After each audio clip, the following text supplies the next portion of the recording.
Good morning, everybody. This morning we're gonna do a short one. I'm here with Brian, my friend.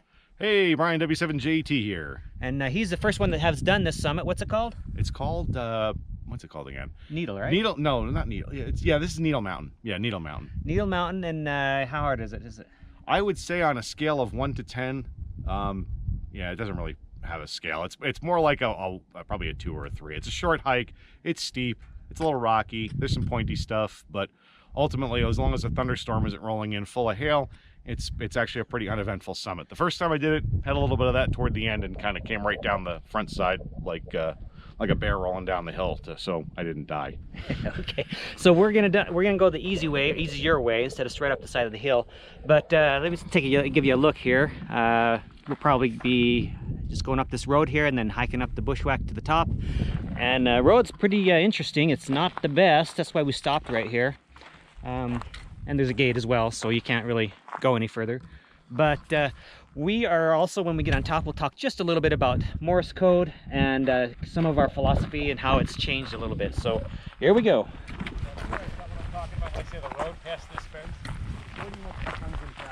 Yeah, look at that road, or lack thereof. John could do it though. John, I groom zebras, John. He'd go anywhere, man.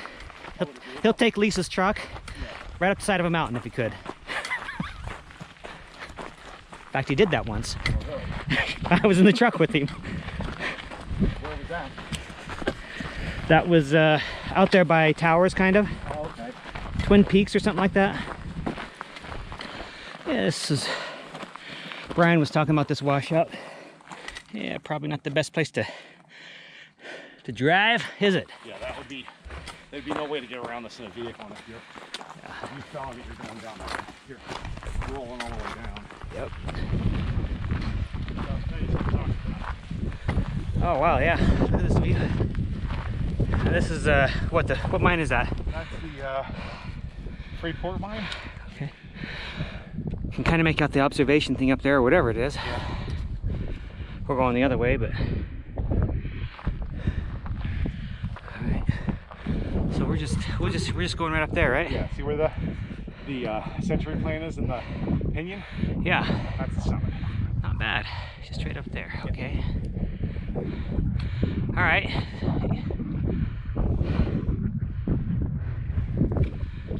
Well, that's it. Now we just take our way through the trash.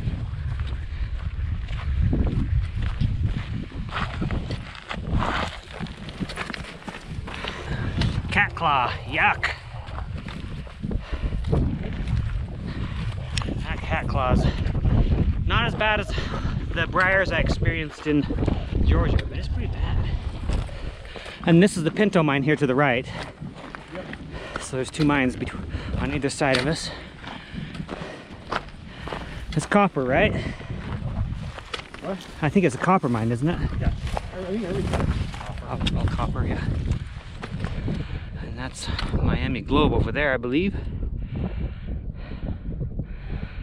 And where we were yesterday, Canal Peak. Depending upon which direction you're coming from, it's either Miami Globe or Miami. Yeah. On top of here and get a good look.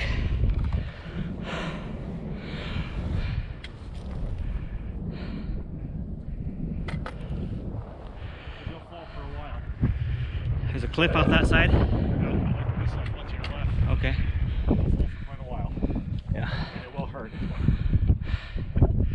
All right. Well, we should talk about CW real quick and then figure out where we're setting up. All right. So CW, you probably know that Brian and I both are now members of the CW Ops club, and so we're life members, which we're both really thrilled about.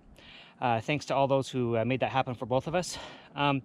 Since when we started out with CW on our Summits on the Air stuff, we operated a lot different than we do now, and we've made some more recent decisions on how to change to operate better. For me, I often would send the CQ, and then when I worked somebody, after I worked somebody, I used to say thank you 73 E and then the EE, and then they would come back with that. But I've shortened it up quite a bit. Also, another thing, if you've noticed the last few videos, I'm operating at 25 words a minute. I know a lot of people do 20, but I think that 25 is still reasonable, and we'll slow down if not. But I really am comfortable at 25 now, and so that's what I'll probably be sending from now on. But Brian, I know, has some other, probably some similar thoughts, and maybe some others as well. Yeah, so for me, you know, again, same thing. When I started out, I was probably using way too much. Now I've kind of pared it down to more of what you would expect if you were working a contest exchange for a couple of reasons. There's usually a lot of people that want to work you. You know, 50 or 60 contacts when we co-spot with POTA is not uncommon. And I try to follow what's familiar to people. So if you're a CW contest or you're used to the usual exchange you're going to get working various contests with the exchange information in the middle. And, you know, for me, it's going to be, you're going to get, when I work you, you're going to get your call, my call, signal report, and then a break. And then when you come back with your signal report, the only thing you're going to get from me is thank you and then my call sign afterward. And that's basically the trigger that I'm ready for the next contact. Sometimes you might only get the TU. If it's someone I know, and this is mainly for me, you're probably going to get a good morning with your name. And that's just for me for getting my proficiency up on sending. And my goal is to get my speed up higher. So some days you'll catch me at 25. Some days you might catch me a little higher than that. There will be lots of mistakes. That's the reason why I'm doing it that way. I want to get better. So bear with me if you're like, what the heck was that? That was, you know, just my poor CW. But again, it's about getting the experience up with regards to the sending. And the main thing of the whole purpose is to become predictable.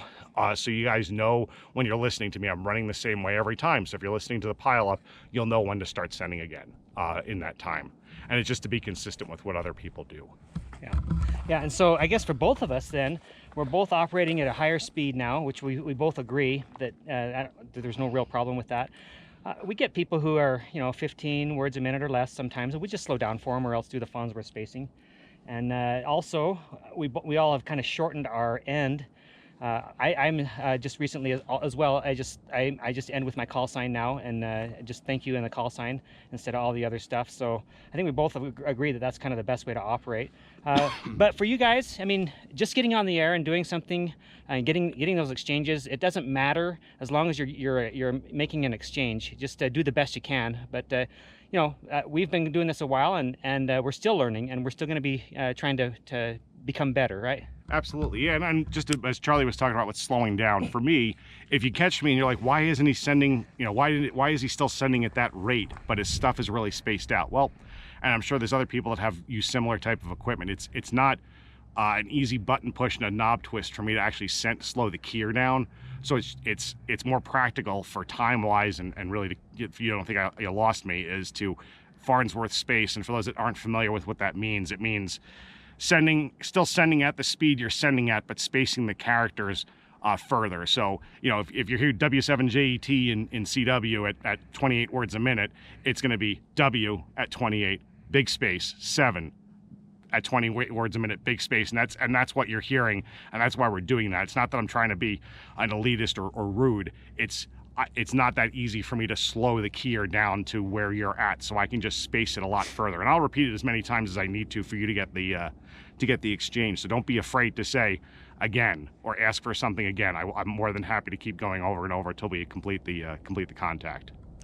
Okay, so we're Needle Mountain. We're on the top. We're gonna set up, and we'll do I'll probably do 17, and Brian will do 20 and maybe 40, and then we'll wrap it up for you guys. So we'll catch you in a bit. Okay, I'm going to hop in here. This video is going to be a little different than what I usually do. We pick up here after I have already called QRL to see if the frequency is in use. I'll be showing the whole activation here rather than just snippets. I'm calling CQ here to try and get the reverse beacon networks to pick me up. So that's why I'm sending my call sign more times than I would typically do. Now, if you look at the American Morse paddle I'm using, you'll see I have it in a case or a shroud to prevent me from hitting those adjustment screws and sending unwanted dits and dahs. Dave, K3GX from the Slack group, reached out to me and printed one up for me. So I want to thank Dave, and it's a great workaround. I'll post a link in the show notes here below, but to make sure if you use it that you thank Dave for that.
here I encounter an issue with the paddle.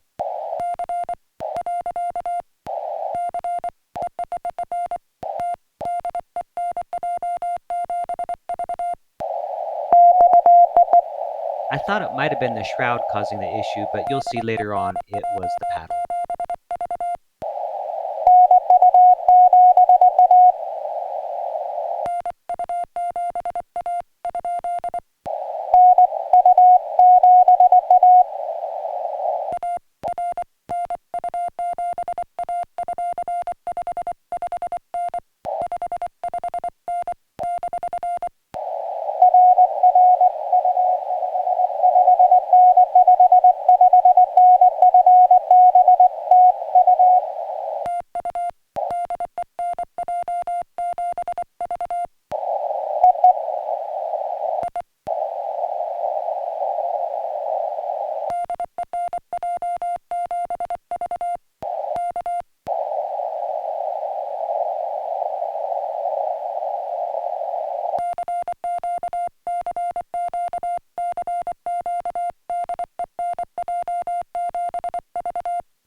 Calling CQ several times here and nobody's coming back, so it looks like everybody who wanted to chase me has on this band.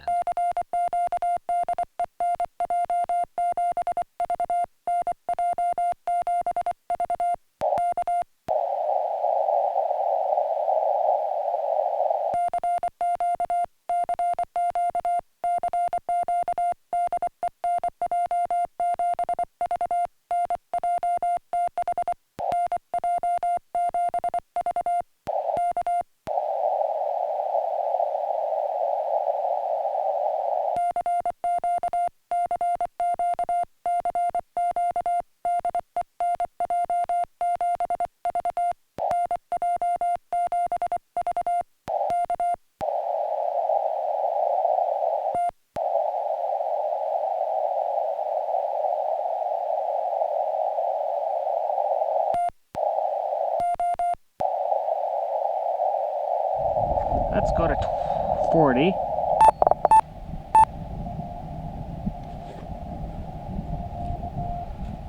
Alright, let me just switch the dipole real quick.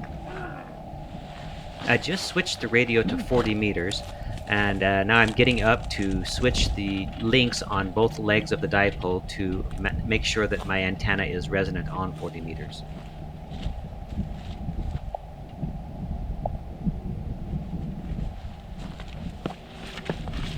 Almost there on 40.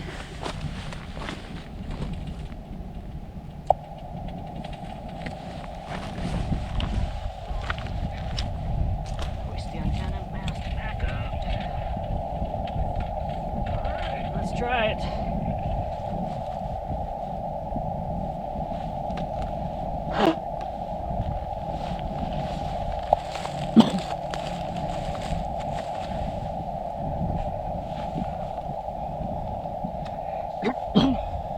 The first thing I'll do when I sit down is make sure that the frequency is not in use by calling QRL, and in this case it is, so I move to a different frequency.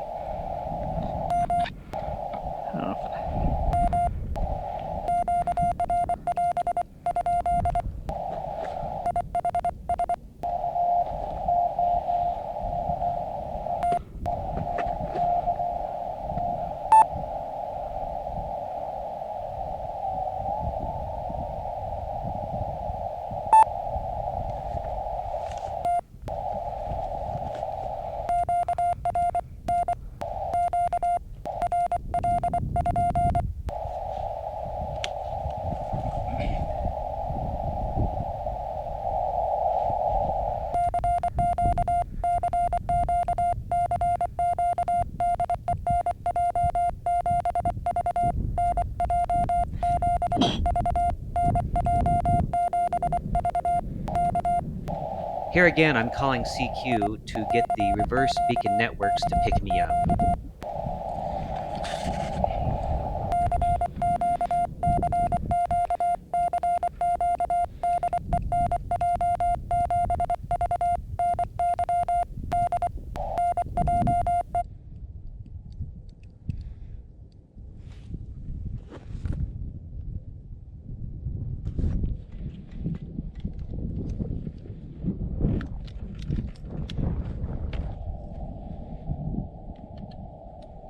Man, my batteries in my recorder ran out.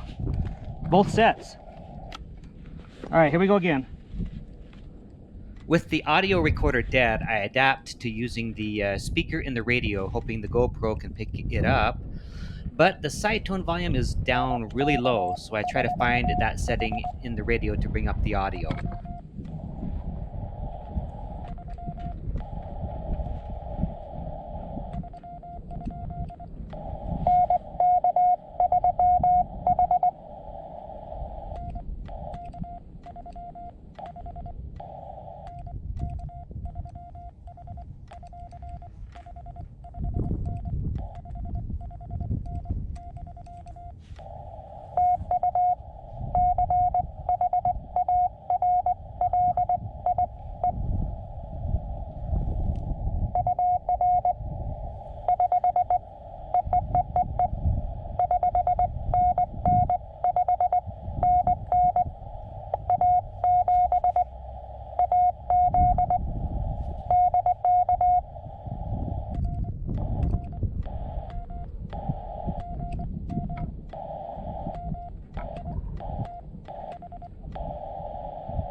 That's Mitch from my CW Ops class.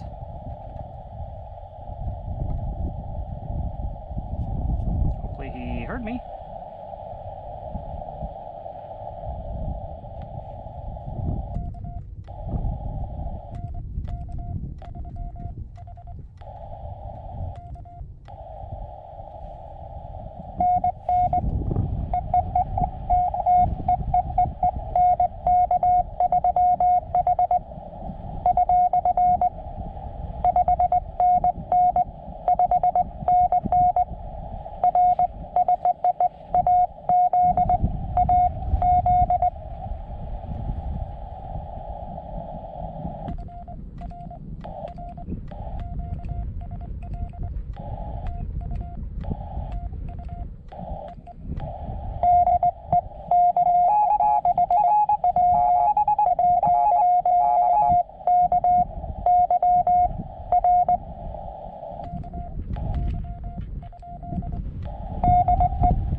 Here's where I decide to try to bring up that side tone volume a little better.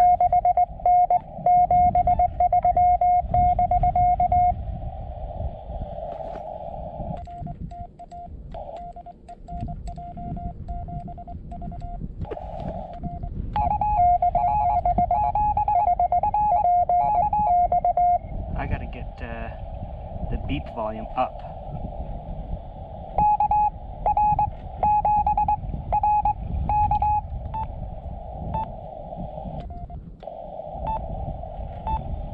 That's not it. CW. Where is it?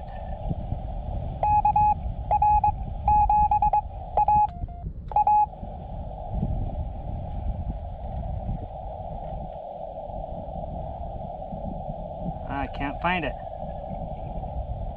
All right, well. And right here is where the paddle starts acting up for no reason. I just couldn't figure this one out.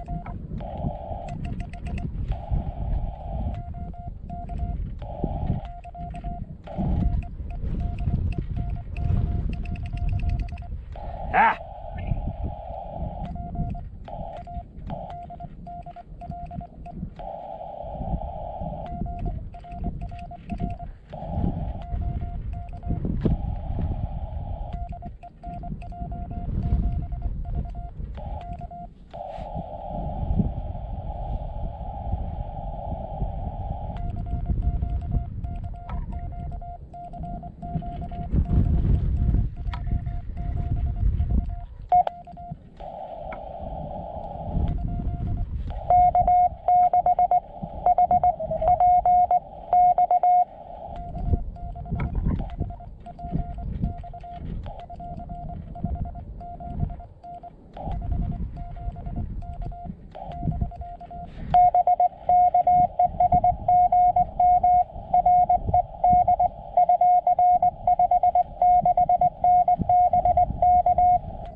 Keith.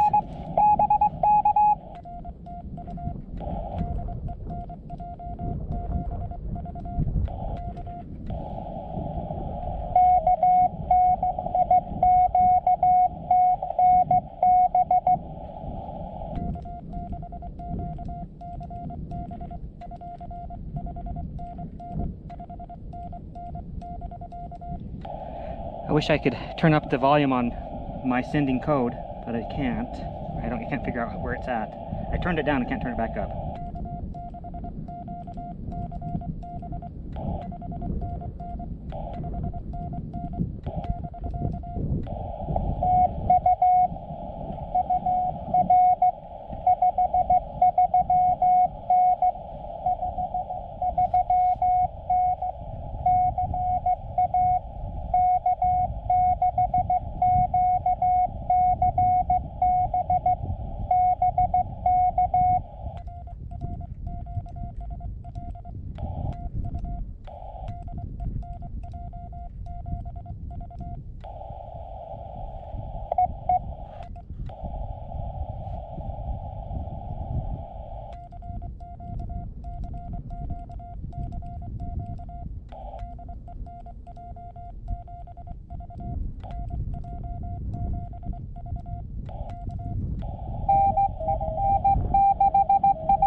Summit to summit.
be it.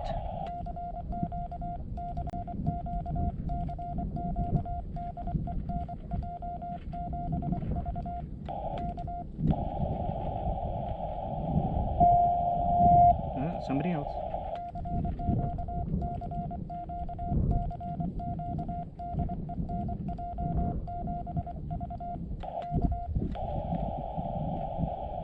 I'll send one more time, then I'm going to wrap it up.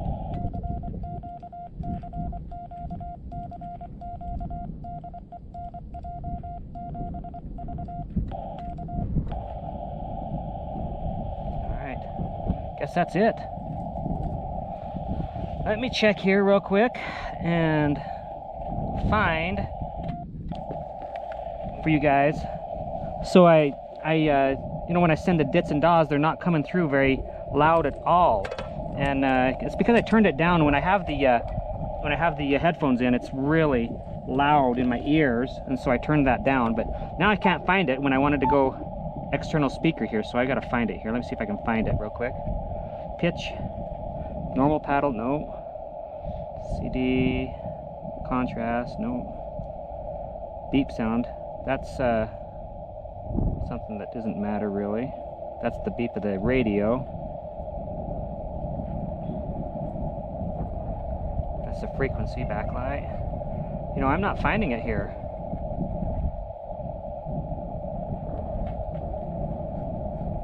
Tone frequency. No. Side tone. There it is right there. 44. It's way down there. Alright, so next time I'll pull that up. See, because listen right now. Let me plug this in and I'll let you listen to the difference here when I have this external speaker. And so I'm going here. Can't hear it very well, right? But if I turn it up,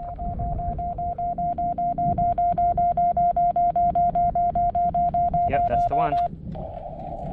So anyway, I had that down to 10 for my earbuds. That's where I'll keep it, because most of the time that's what I do. So I'm done here. It's good activation. Let me wrap up here, clean up, and then I'll report back. Well, we're done here. We've wrapped it up. I got on 17 meters and worked probably 8 people, and then I finished out on 40 meters, and I got a total of 20 or so contacts. My battery ran down on the audio, and so I tried to just go out external speaker with the FT817, but of course I had the tone for my CW dialed way down so it wouldn't blow my ears out on the earbuds, so I couldn't figure out in time how to fix that. But anyway, it was fun activation. I'm glad I'm up here and with Brian sharing this, and it's a good time. So how'd you do, Brian? Did pretty good. Worked 30 contacts on 20 meter CW, had one S2S, had a few people come back to me at a pretty good rate of speed, which was nice practice. VE3 or JCW, if you listen, thank you, that was enjoyable.